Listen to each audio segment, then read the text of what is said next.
Yosua 17. Bagian undian yang ditentukan bagi suku Manasye sebab dialah anak sulung Yusuf ialah demikian.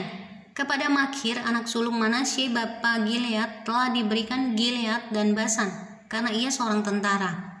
Jadi bagian itulah yang ditentukan bagi anak-anak Manasye yang lain menurut kaum-kaum mereka, yakni bagi Bani Abiezer, Bani Helek, Bani Asriel, Bani Sekem, Bani Hefer, dan Bani Semida. Itulah keturunan yang laki-laki dari Manasye bin Yusuf menurut kaum-kaum mereka. Tetapi Zelafehat bin Hefer bin Gilead bin Makir bin Manasye tidak mempunyai anak laki-laki, tetapi hanya anak perempuan. Itulah nama anak-anaknya itu, Mahla, Noah, Hogla, Milka, dan Tirza. Mereka datang menghadap Imam Eleazar dan menghadap Yosua bin Nun serta para pemimpin dan berkata, Tuhan telah memerintahkan kepada Musa untuk memberikan milik pusaka kepada kamu di tengah-tengah saudara-saudara kami. Sebab itu diberikannya kepada mereka milik pusaka di tengah-tengah saudara-saudara ayah mereka sesuai dengan titah Tuhan.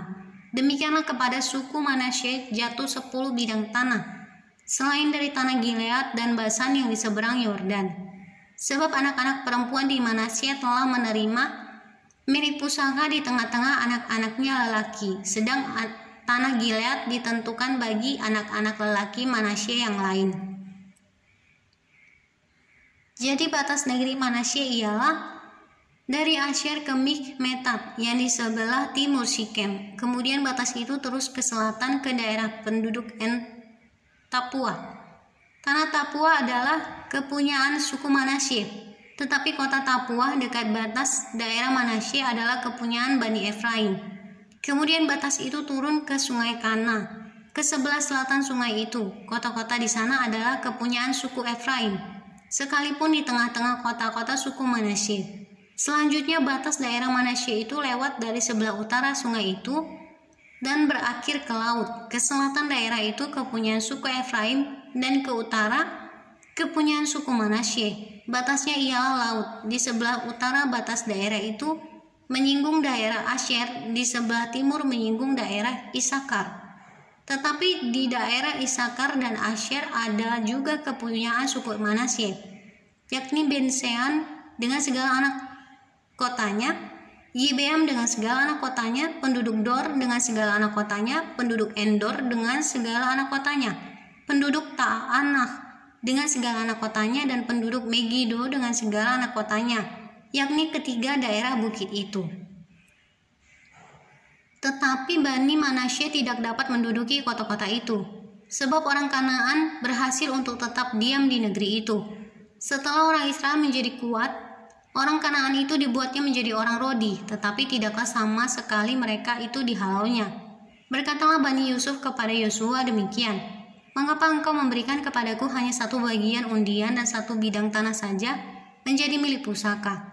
Padahal aku ini bangsa yang banyak jumlahnya, karena Tuhan sampai sekarang memberkati aku. Jawab Yosua kepada mereka, kalau engkau bangsa yang banyak jumlahnya, pergilah ke hutan dan bukalah tanah bagimu di sana, di negeri orang Feris dan orang Refaim, jika pegunungan Efraim terlalu sesak bagimu. Kemudian berkatalah Bani Yusuf, pegunungan itu tidak cukup bagi kami.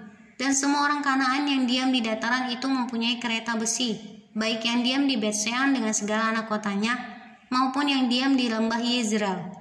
Lalu berkatalah Yosua kepada keturunan Yusuf, kepada suku Efraim dan suku Manasye, engkau ini bangsa yang banyak jumlahnya dan mempunyai kekuatan yang besar. Tidak hanya satu bagian undian ditentukan bagimu, tetapi pegunungan itu akan ditentukan bagimu juga, dan karena tanah itu hutan, haruslah kamu membukanya. Kamu akan memilikinya sampai kepada ujung-ujungnya, sebab kamu akan menghalau orang Kanaan itu, sekalipun mereka mempunyai kereta besi dan sekalipun mereka kuat.